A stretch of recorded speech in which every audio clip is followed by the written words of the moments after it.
ఆది సంభూతిని జీవము గల స్వార్థ పరిచర్యలలో అనేకమైన అనాథులను ప్రేమించి, వృద్ధులను ఆదరించి, యవ్వనులను దేవుని కొరకు సిద్ధపరిచి, ప్రభు సేవలో సేవకులను బలపరుచుటయే ఈ క్రీస్తులో జీవితం. Life in Christ, life in Christ, క్రీస్తులో జీవితం is a క్రీస్తులో జీవితం. Praise the lord. క్రీస్తులో జీవితం అనే ఈ కార్యక్రమాన్ని వీక్షిస్తున్న మీ అందరికీ దేవుని పేరిట శుభాభివందనాలు తెలియజేస్తున్నాను. ఇప్పుడు రెవరెండ్ రాజీవ్ జోషి గారు వాక్యాన్ని అందిస్తారు. Praise the lord.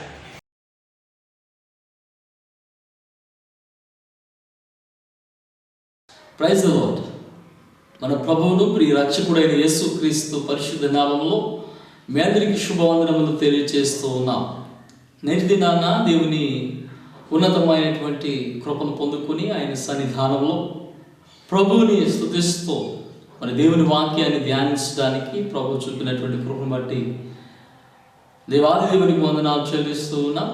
మరి క్రీస్తులో జీవితం అనే కార్యక్రమం ద్వారా ఈ యొక్క వాక్యాన్ని వీక్షిస్తున్నటువంటి మీ అందరికీ దేవుని పేరిట శుభములు కలుగును గాక. పరిశుద్ధ గ్రంథములో నుండి దేవుని వాక్యాన్ని మనం ధ్యానిద్దాం.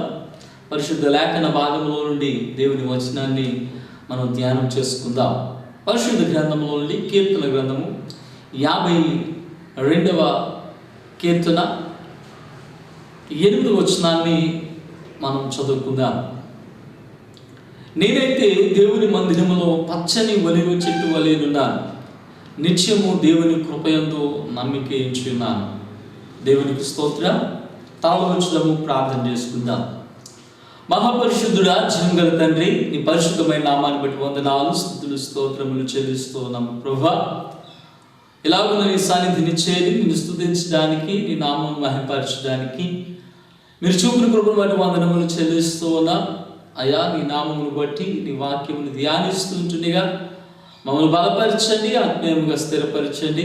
నీ వాక్యములో ఉన్నటువంటి సత్యాలను మేము గ్రహించడం ద్వారా ఆత్మీయమైనటువంటి మేలులను, దీవెనలను మాకు అనుగ్రహించమని, కృపగల న్యాసాన్ని మాకు తోడుగా ఉంచమని యేసు పరిశుద్ధ నామంలో ప్రార్థించి వేడుకుంటున్నాము తండ్రి. ఆమేన్. ప్రియమైన దేవుని బిడ్డలారా, దేవుని పరిశుద్ధ లేఖనంలో చెప్పబడినటువంటి, చదవబడినటువంటి వాక్య భాగాన్ని మనం గమనించినట్లయితే ఈ యొక్క కీర్తనకారుడు పలుకుచున్నటువంటి మాట ఏమిటైతే, నేనైతే దేవుని మందిరంలో పచ్చని ఒలివ చెట్టునై ఉన్నాను. ఒలివ చెట్టు పరిశుద్ధ గ్రంథంలో మనం గమనించినట్లయితే చాలా ప్రాముఖ్యమైనది అని మనం చూడవచ్చు. అయితే ఈ యొక్క కీర్తనకారుడు నేనైతే దేవుని మందిరంలో పచ్చని ఒలివ చెట్టునై ఉన్నాను అని అంటున్నాడు. ఎందుకు ఒలివ చెట్టుతో తను పోల్చుకున్నాడు అని ఆలోచన చేసినట్లయితే, ఒలివ చెట్టుకు కొన్ని శాస్త్రమైనటువంటి లక్షణాలు ఉన్నాయి. శాస్త్రమైనటువంటి లక్షణాలు ఆ ఒలివ చెట్టులో కనపడుతూ ఉన్నాయి. అందుకని దేవుని పరిశుద్ధ లేఖనంలో మనం గమనించినప్పుడు ఈ ఒలివ చెట్టును గురించినటువంటి కొన్ని శాస్త్రమైనటువంటి సత్యాలను మనం గమనించగలిగితే మనము కూడా ఈ మాట చెప్పగలమేమో. దయచేసి పరిశుద్ధ లేఖన భాగంలో నుండి కొన్ని శాస్త్రమైనటువంటి సత్యాలను మీతో నేను ధ్యానిస్తుండగా జాగ్రత్తగా పరిశీలన చేయాలని ప్రభుపేట మనం చేస్తున్నాను. ప్రియమైన దేవుని సంఘమా, పరిశుద్ధమైనటువంటి దేవుని సన్నిధిలో ప్రియమైనటువంటి దేవుని సంఘమా, పరిశుద్ధ లేఖనంలో మనం గమనించినట్లయితే ఒలివ చెట్టుకు ఉన్నటువంటి కొన్ని శాస్త్రమైనటువంటి లక్షణాలు మనం చూద్దాం.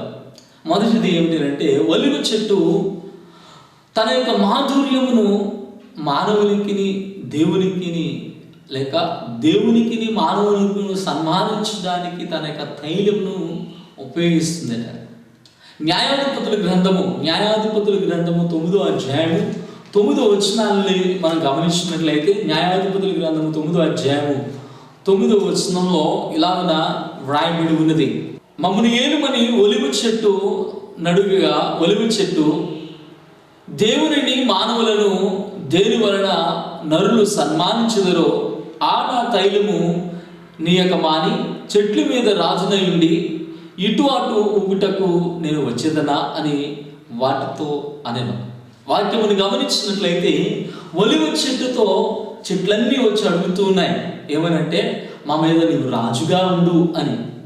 అయితే ఒలివ చెట్టు చెబుతున్నటువంటి మాట సమాధానం ఏమిటంటే, ఒలివ చెట్టు చక్కని సమాధానం చెబుతుంది ఏమిటంటే, వాక్యంలో మనం చూస్తూ ఉన్నాం, ఒలివ చెట్టు దేవునిని మానవులను సన్మానించడానికి ఉపయోగించేటువంటి నా తైలము నీయక మాని నేను చెట్ల మీద రాజుగా ఉండడానికి నేను వచ్చేదనా అని అంటుంది.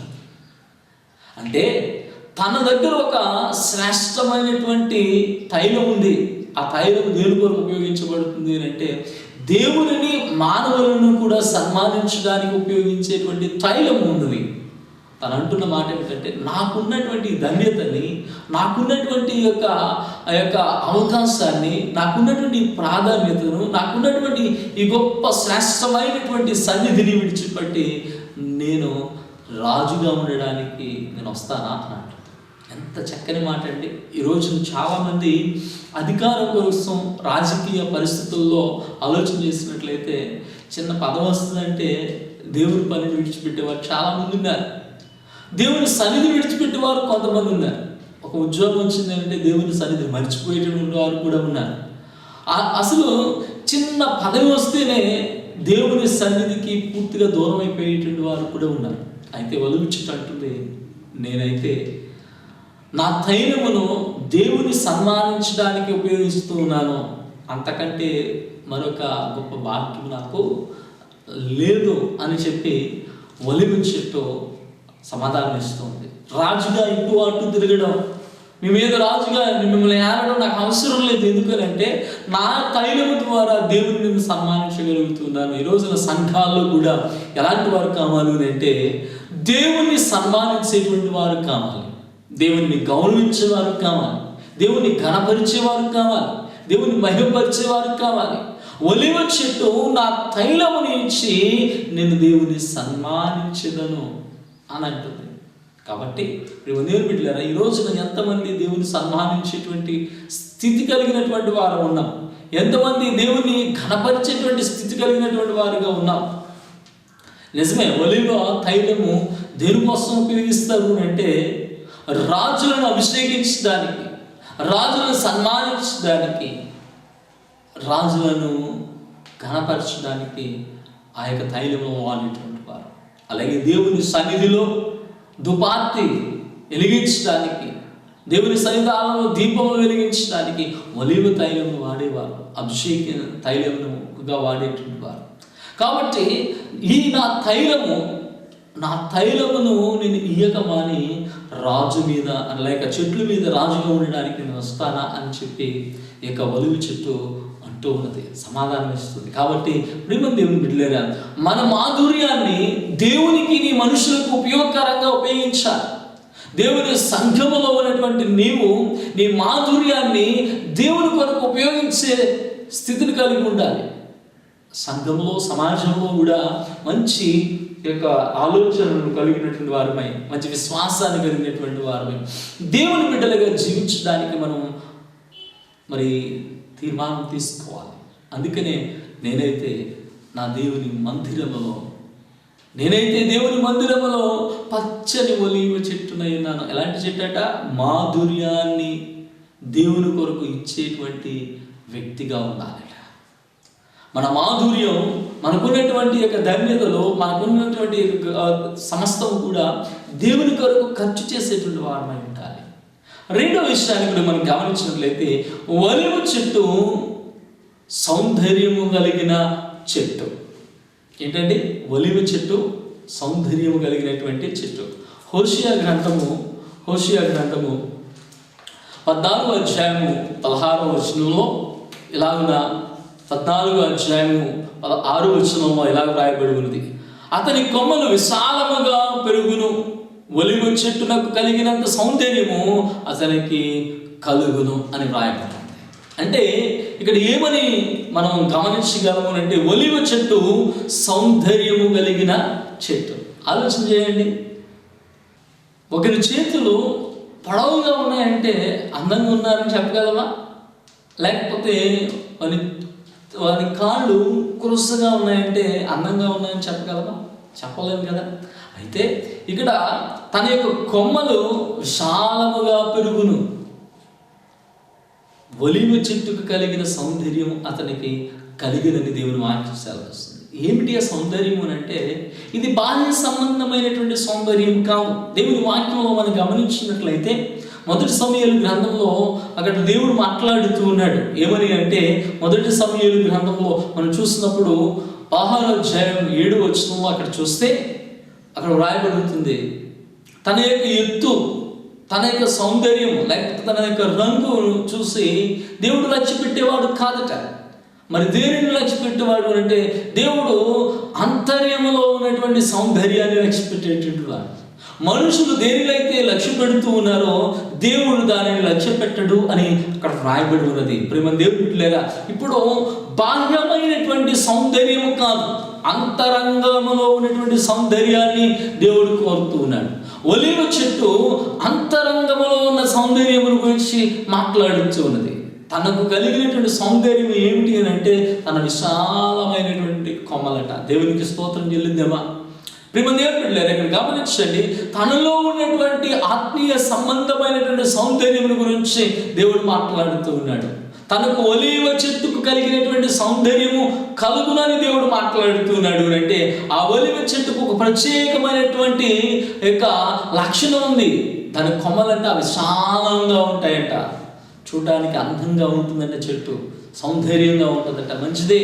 అయితే ఆత్మీయ సంబంధమైనటువంటి విషయాలు దేవుని బిడ్డలుగా ఆత్మ సంబంధమైనటువంటి సౌందర్యాన్ని కలిగి ఉండాలి, అంతరంగములో సౌందర్యాన్ని కలిగి ఉండాలి.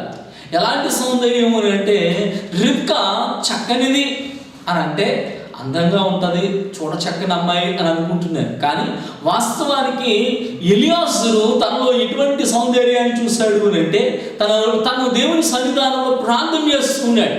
ప్రార్థన చేసి అడిగింది ఏమిటంటే, నేను ఎవరినైతే నీళ్లు తాగడానికి అడుగుతానో ఆ యొక్క చిన్నది నాకును నాతో పాటు ఉన్నటువంటి ఒంటెలకు కూడా దాహం తీరుస్తానని అంటదో, అలాంటి అమ్మాయి నా యజమాని కుమారునికి భార్యగా సరిపడుతుంది, సరైనటువంటి జోడు అనుకుని తను ప్రార్థన చేసిన వెంటనే రిబ్కా కనిపించింది. రిబ్కాని అడిగాడు, అమ్మా కొంచెం తాగడానికి నీళ్లు పోస్తావా అని చెప్పేసి. తాను అంటున్నటువంటి మాట ఏమిటి అంటే, అయ్యా నీకు మాత్రమే కాదు, నీ ఒంటెలకు కూడా నేను నీళ్లు చేతి పెడతాను అంటుంది. దేవునికి స్తోత్రం. నేటి దినాన చాలా మంది సౌందర్యము అనంటే ఆత్మీయ సంబంధమైన సౌందర్యాన్ని విడిచిపెట్టి శరీర సంబంధమైనటువంటి సౌందర్యము కోసం ఆశపడుతూ ఉన్నారు. బ్యూటీ పార్లర్కి చాలా ఖర్చు చేస్తూ ఉన్నారు. నిజమే, సమయానికి మనం గమనించినట్లయితే వివాహాల్లో చూసినప్పుడు చాలా అందమైనటువంటి రీతిలో అలంకరించబడుతూ ఉంటారు. కానీ ఆ యొక్క వివాహమైన అనంతరం వాళ్ళ సౌందర్యం అంతా కూడా ఆ పార్లర్లో ఉన్నని చెప్పే, ఆ పార్లర్ నుంచి వచ్చినని చెప్పే తర్వాత వారి అసలు రూపం కనిపిస్తూ ఉంటుంది. కానీ ఇక్కడ రిబ్కా తన యొక్క ఆత్మీయ సౌందర్యాన్ని కనుపరిచింది. ఆత్మీయతను, తన హృదయంలో ఉన్న విశాలతను చూపించగలిగింది. ఎలాగంటే తనతో అంటుంది, నేను నీకు మాత్రమే కాదు ఒంటెలకు కూడా దాహము తీరుస్తాను.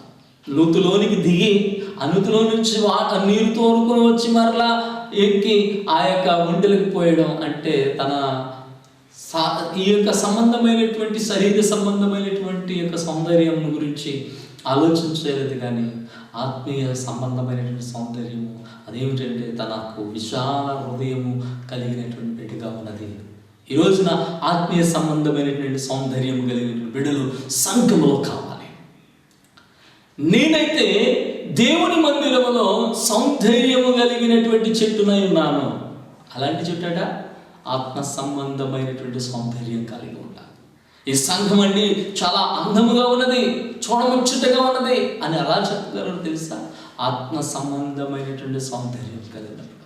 వధువు సంఘము దేవుని ఎదుట నిలబడినప్పుడు ఎలాంటి ముడత, ఎలాంటి యొక్క డాగు, ఎలాంటి యొక్క మచ్చ లేనటువంటి సంఘాన్ని దేవుడు కోరుకుంటున్నాడు. పరిశుద్ధమైన సంఘమును కోరుకుంటున్నాడు. ఎవరి యొక్క పాపములైతే క్రీస్తు యేసు రక్తములో కడుగుబడతాయో అలాంటి క్రీస్తు సంఘము, వధువు సంఘాన్ని గురించి ప్రభువు ఆశపడుతూ ఉన్నాడు. ఈరోజు నా జీవితంలో కూడా దేవుడు చూస్తూ ఉన్నది ఏమిటంటే ఈ శరీర సంబంధమైనటువంటి, ఈ బాహ్య సంబంధమైనటువంటి సౌందర్యాన్ని కాదండి, అంతరంగములో సౌందర్యాన్ని దేవుడు చూస్తూ ఉన్నాడు. కాబట్టి ఒలివ చెట్టు సౌందర్యము కలిగిన చెట్టు అయినది. దేవునికి స్తోత్రం చెల్లిద్దామా? మూడవదిగా, ఒలివ చెట్టు చక్కని ఫలమిచ్చు పచ్చని చెట్టట. చక్కని ఫలమిచ్చు పచ్చని చెట్టు. వాక్యం సెలవిస్తున్న మాటను మనం గమనించినట్లయితే ఇర్మియా గ్రంథం 11వ అధ్యాయము 16వ వచనాన్ని మనం చూసినట్లయితే చూడండి, అది చక్కని ఫలము గల పచ్చని ఒలివ చెట్టని యెహోవా నీకు పేరు పెట్టెను. ఎంత చక్కని మాట అండి! అది చక్కని ఫలము గల పచ్చని ఒలివ చెట్టు అని నీకు పేరు పెట్టాను. మనకి ఏమని పేరు పెట్టాలనుకుంటున్నాడు ఆయన అంటే, చక్కని ఫలమిచ్చు పచ్చని ఒలివ చెట్టు. దావీదు అంటున్నాడు, నేనైతే నా దేవుని మందిరములో పచ్చని ఒలివ చెట్టునై ఉన్నాను అని అంటున్నాడు. మనం ఎలా ఉన్నామండి? ఆత్మీయ జీవితంలో మనం ఏ స్థితిలో ఉన్నాము? పచ్చని ఒలివ చెట్టుగా ఉన్నామా? వాడిపోయినటువంటి చెట్టుగా ఉన్నామా? నీళ్లు లేనటువంటి చెట్టుగా ఉన్నామా? ఆహారం సరిగ్గా అందనటువంటి కుసించిపోయినటువంటి చెట్టుగా ఉన్నామా? ఈ రోజున ఒక విషయాన్ని జ్ఞాపకం చేయడానికి ఇష్టపడుతూ ఉన్నాను. సంఘములో చాలామంది ఉంటూ ఉంటారు, కానీ కొంతమంది మాత్రమే ఫలించేటువంటి, ఫలమిచ్చే పచ్చని చెట్టుగా ఉంటారు. ఆ యొక్క ఒలివ చెట్టుకు ఒక శ్రేష్టమైనటువంటి లక్షణం ఉంది. ఏమిటి ఆ లక్షణం అని అంటే, ఆ యొక్క చెట్టు ఫలమిస్తుంది, వృద్ధి చెందుతూ ఉంటుంది. ఫలమిస్తుంది, ఆ యొక్క ఫలము వృద్ధి చెందుతూ ఉంటుంది. గమనించండి ప్రియమైన దేవుని బిడ్డలారా, పచ్చని ఒలివ చెట్టట. కొన్ని చెట్లు ఉంటాయి, మొలక చెట్టు చూడండి, చింత చెట్టు చూడండి, పచ్చగా ఉన్నంతసేపు బాగానే ఉంటుంది. పూత పోయడం మొదలుపెట్టిన తర్వాత, కాయలు కాసిన తర్వాత, అవి ముదిరిన తర్వాత ఏమవుతుందంటే ఆకులు రాచేసి సమయం వస్తూ ఉంటుంది. కానీ ఒలివ చెట్టుకున్నటువంటి సౌందర్యం ఎంత గొప్పది అంటే, ఒలివ చెట్టు ఎలా ఉంటుందంటే పచ్చగా ఉంటుందట, కాయలు కాస్తూనే ఉంటుంది, పచ్చగా ఉంటుంది, ఫలిస్తూ ఉంటుంది, అభివృద్ధి చెందుతూ ఉంటుంది. ఈ రోజున సంఘాల్లో ఉన్నటువంటి వారు ఎలా ఉన్నారంటే, మరి అలంకరణ కోసం ఉపయోగించుకునేటువంటి మొక్కల్లా ఉంటున్నారు. దేవుని వాక్యం చెబుతుంది, నేనైతే నా దేవుని మందిరంలో పచ్చని ఒలివ చెట్టునైనాను. ఒలివ చెట్టుగాను ఉండాలి అంటే నాటబడాలి. నాటబడడం అంటే దేవుని వాక్యములో నీవు నాటబడి నీరుగట్టి ఫలిస్తూనే ఉండాలి. ఫలభరితమైనటువంటి చెట్టుగాను ఉన్నప్పుడు నిశ్చయముగా ఆ ఫలము అనేకులకు ఆశీర్వాదకరంగా ఉంటుంది. దేవుని వాక్యం చెప్తున్నటువంటి మాట ఏమిటంటే, చక్కని ఫలము గల ఒలివ చెట్టు, పచ్చని చెట్టు అని నీకు పేరు పెట్టబడింది. ఎలా వస్తుందండి ఆ పేరు? ఫలము గల చక్కని, ఫలము గల పచ్చని చెట్టు. ఎంత చక్కని పేరు పెడదాలనుకున్నాడు దేవుడు. నేనైతే దేవుని మందిరంలో పచ్చని ఒలివ చెట్టునై ఉన్నాను అని దావీదు మాట్లాడుతూ ఉన్నాడు. దావీదు మాట్లాడే ఆ మాటలో ఉన్నటువంటి సత్యాన్ని మీతో నేను పంచుకోవాలని ఆశపడుతున్నాను. గమనించండి ప్రియమైన దేవుని బిడ్డలారా, ఈ రోజున నీవు నాటబడకపోతే, ఆ యొక్క విత్తనం నాటబడకపోతే మొక్క ఎదగకపోతే చెట్టు కాదు. చెట్టు ఎదిగితేనే కానీ ఫలభరితము కాదు. ఆత్మీయ స్థితిలో కూడా దేవుడు మనం కోరుకుంటున్నది ఏమిటంటే, దేవుని సన్నిధానంలో నాటబడిన నీవు ఎదగాలి, ఫలించాలి, అభివృద్ధి చెందాలి. ఈ యొక్క ఒలివ చెట్టుకునేటువంటి లక్షణం ఏమిటి అంటే, ఫలిస్తూ, చక్కని ఫలము ఫలిస్తూ పచ్చగా అభివృద్ధి చెందుతుంది. ఆనాడు యేసుక్రీస్తు ప్రభువారు అనేక మార్లు ప్రార్థన చేసినటువంటి స్థలం ఏమిటి అంటే ఒలివల తోట. ఆ తోటలో ఆయన కూర్చొని ప్రార్థన చేస్తూ ఉన్నాడు. ఈనాటికి కూడా ఆ యొక్క చెట్లు, ఆనాటి కాలంలో ఉన్నటువంటి చెట్లు ఇంకా సజీవంగా వృద్ధిలో ఉన్నాయి అంటే, పచ్చగా ఉన్నాయంటే దానికి గల కారణం ఏంటి తెలుసా? దాని యొక్క వేరు లోతుగా వెళుతూ ఉంది, చెట్టు వృద్ధి చెందుతూ చక్కని ఫలమిస్తుంది. దేవునికి స్తోత్రం. ఈ రోజున చాలామంది సీనియర్స్ మందిరాల్లో, నేను సీనియర్ని 20 సంవత్సరాల నుంచి విశ్వాసిని అని చెప్పుకుంటున్నాము, కానీ ఆత్మీయ స్థితిలో గమనించినట్లయితే ఫలాలు లేని స్థితిని కలిగి ఉంటున్నా. ఆత్మీయ స్థితిలో వృద్ధి లేకునేటువంటి పరిస్థితి కలిగి ఉంటున్నా. ఆత్మీయ స్థితిలో చాలామంది ఎలా ఉన్నారు అంటే అభివృద్ధి లేనటువంటి స్థితిలో ఉన్నారు. ఎంతకాలం నుంచి విశ్వాసితే ఉన్నావు అనేది కాదు, ఎన్ని ఆత్మలను సంపాదించావు అనేది చాలా ప్రాముఖ్యం. గ్రామాల్లో మనం చూస్తూ ఉంటాం, ఎక్కువ శాతం అనుగుడు పెట్టలు ఉంటాయి. ఆ అనుగుడు పెట్టలు 365 రోజులు కూడా అలుగుతూనే కనపడతా ఉంటాయి. ఇలా అన్నానని ఎవరు కూడా బాధపడవద్దు. ఎందుకు తెలుసా? అనుగుడు పెట్టగా ఉంటే దాన్ని ఏం చేస్తారు అంటే అవసరమైతే కోసుకొని తినేస్తూ ఉంటారు. గమనించండి, నువ్వేం పెట్టలేరా? ఆత్మీయ స్థితిలో నువ్వు ఫలించే స్థితిని కలిగి ఉండాలి. ఆత్మీయ స్థితిలో నువ్వు ఫలాన్ని ఇచ్చే స్థితి కలిగి ఉండాలి. ఆ గుడ్డులు పెట్టినది పొదగాలి, పొదిగినది పిల్లలను పెంచాలి. అంటే ఆత్మీయ స్థితిలో నువ్వు ఎలా ఉండాలి అంటే, ఆత్మీయ స్థితిలో ఎదుగుదల కలిగినటువంటి ఈ యొక్క స్థితి నీకు కావాలి. ఒలివ చెట్టు చక్కని ఫలము గల పచ్చని ఒలివ చెట్టు. ఆ పేరు నీకు కావాలి అని అనుకుంటే, ఆ పేరు నీకు రావాలి అని అనుకుంటే, నువ్వు ఆత్మీయ స్థితిలో దేవుని సన్నిధిలో, దేవుని సంఘంలో నువ్వు ఎంతకాలం నుంచి ఉన్నావని కాదు, కానీ ఎన్ని ఆత్మలను ప్రభు కొరకు సంపాదించావు, ఎంతగానో ఫలించగలిగావు అనేది. ఈరోజు మందిరానికి వచ్చేటువంటి వారు అనుకుంటూ ఉన్నారు, నేను మందిరానికి వెళితే ఆశీర్వాదం వచ్చేస్తుంది అని చెప్పేసి. మందిరానికి వెళితే ఆశీర్వాదం వస్తుందని అనుకోవడం కాదు. ఆత్మ సంబంధమైన ఆశీర్వాదము అని అంటే నువ్వు ఆత్మలను సంపాదించే స్థితిని కలిగి ఉండాలి, ఫలాలు ఫలించే వ్యక్తిగా ఉండాలి. గొర్రెలను అంటాయంట. అంటే ప్రతి విశ్వాసి కూడా ఆత్మీయ స్థితిలో ఫలాలు కలిగినటువంటి స్థితిలో ఉండాలి. నేనైతే దేవుని మందిరంలో చక్కని ఫలము గల ఒలీవ చెట్టు వలనే ఉండాలి అనే ఆలోచన మనకు రావాలి. ప్రియమైన దేవుని సంఘమా, దేవుని సన్నిధిలో నువ్వు ఆత్మీయ స్థితిలో ఫలాలు ఫలించేటువంటి స్థితి నువ్వు కలిగి ఉండాలి. ఫలము నువ్వు కలిగినప్పుడు, ఫలము దేవుని కొరకు నువ్వు కలిగి ఉన్నప్పుడు, దేవుని మందిరంలో నువ్వు ఎంత కాలం నుంచి ఉంటున్నావో నాకు తెలియదు, కానీ నిశ్చయముగా దేవుని మందిరంలో నువ్వు ఉన్నంత కాలము కూడా నీ యొక్క పక్క అంటే నువ్వు కూర్చున్నటువంటి స్థలము ఖాళీ ఉండకూడదట. ఎందుకు తెలుసా? ఆత్మీయ స్థితిలో నువ్వు ఫలిస్తే నీ యొక్క భర్త, నీ యజమానుడు, నీ పిల్లలతో కూడా నువ్వు దేవుని మందిరానికి వస్తావు. ఆత్మీయ స్థితిలో నువ్వు ఫలము కలిగి దేవుని కొరకు, ఆయన కొరకు ఫలించగలుగుతూ ఉన్నావా? దేవుని కొరకు నువ్వు ఫలాన్ని ఇవ్వగలుగుతున్నావా? అంజూరపు చెట్టు గురించి మాట్లాడుతున్నాడు. ఈ అంజూరపు చెట్టు 3 సంవత్సరాలు ఉంది, కానీ ఎలాంటి ఫలము లేకపోతే ఆయన అంటున్నాడు, ఈ యొక్క స్థలం ఎందుకు వ్యర్థం కావాలి, ఈ చెట్టుని నరికివేయండి అని అంటున్నాడు. బాప్తిస్మిచ్చి యోహాను గారు మాట్లాడుతూ ఉన్న మాట ఏమిటంటే, ఇదిగో గొడ్డలి చెట్టు వేరన ఉంచబడి ఉన్నది, ఫలించిన ప్రతి చెట్టు కూడా నరికివేయబడుతుంది, ఫలించిన ప్రతి చెట్టు కొట్టివేయబడుతుంది, అగ్నిలో పారవేయబడుతుంది. కాబట్టి మనము ఆత్మీయ స్థితిలో ఫలాలు ఫలించగలిగితేనే దేవుని సన్నిధానంలో మీరు వెళ్ళి ఫలాలు ఫలించండి.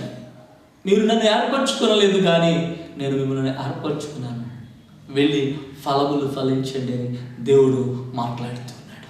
యేసయ్య తన శిష్యులుగా మాట్లాడుతున్నాడు. ఈ రోజున ఆత్మీయ స్థితిలో ఎంతమంది ఫలించగలుగుతున్నా? ఏరిన కుటుంబం, ఏరిన బిడ్డలు, ఏరిన యొక్క అన్నదమ్ములు, బంధువులు, స్నేహితులు, వారందరూ కూడా ఆత్మీయ స్థితిలో దిగజారిపోయినటువంటి వారుగా, మరణ పాత్రలైపోయినటువంటి వారుగా ఉంటూ ఉన్నారు కదా. వారిని గెలుచుకోవాల్సినటువంటి బాధ్యత, రక్షించుకోవాల్సినటువంటి బాధ్యత దేవుని బిడ్డగా నీకు ఉన్నది. దేవుని యందు విశ్వాసం ఉంచిన నీకు ఆ బాధ్యత ఉన్నది. ఎప్పుడైతే నువ్వు నీ కుటుంబాన్ని రక్షించుకోగలుగుతావో, దేవుని సన్నిధానంలో ఫలించే స్థితిలో నువ్వు ఉంటావో, అప్పుడు నువ్వు చెప్పాలి, నేనైతే నా దేవుని మందిరంలో పచ్చని ఒలీవ చెట్టునై ఉన్నాను. దేవునికి స్తోత్రం చెల్లిద్దామా? దేవుడు ఆత్మీయ స్థితిలో నేను దీవించాలి, ఆశీర్వదించాలి, ఫలింపచేయాలి అని ఆశపడుతున్నాడు. అందుకని అక్కడ రాస్తున్నాడు ఆ వచనంలో, అది చక్కని ఫలము గల పచ్చని ఒలీవ చెట్టని యెహోవా నీకు పేరు పెట్టెను. ఎవరు పేరు పెడతాడండి? నీకు పేరు పెట్టాలి. పచ్చని చెట్టు అండి. 10 మంది చెప్పుకుంటారు కదా, వీళ్ళు పచ్చగా ఉన్నారండి.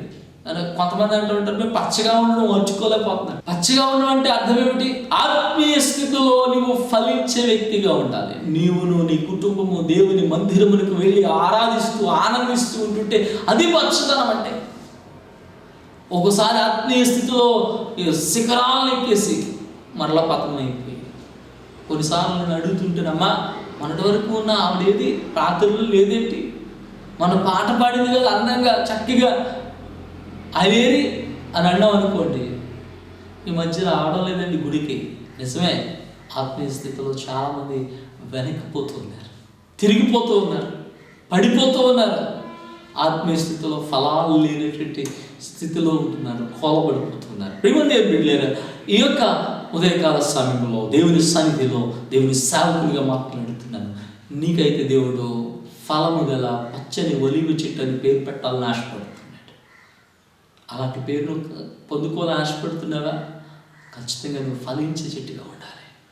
ఒలీవ చెట్టు విశాలంగా పెరుగుతుందట, విశాలంగా పెరుగుతుందట, పచ్చగా ఉంటుందట, పచ్చని చక్కని ఫలము కలిగి ఉంటుందట. నీవు కూడా దేవుని మందిరంకి వస్తున్నావనంటే నానాటికి వృద్ధి చెందుతూ ఉండాలి, ఆత్మీయ స్థితిలో ఎదుగుతూ ఉండాలి, ఆత్మీయముగా ఫలాలు ఫలిస్తూ ఉండాలి. అది దేవుని కొరకు ఇచ్చేటువంటి వారిగా ఉండాలి. అట్టి కృపా దీవెనలు దేవుడు కలిగి నీ జీవితంలో ఒక ఆశీర్వాదాన్ని కలుగచేయాలని ప్రభు ఆశపడుతూ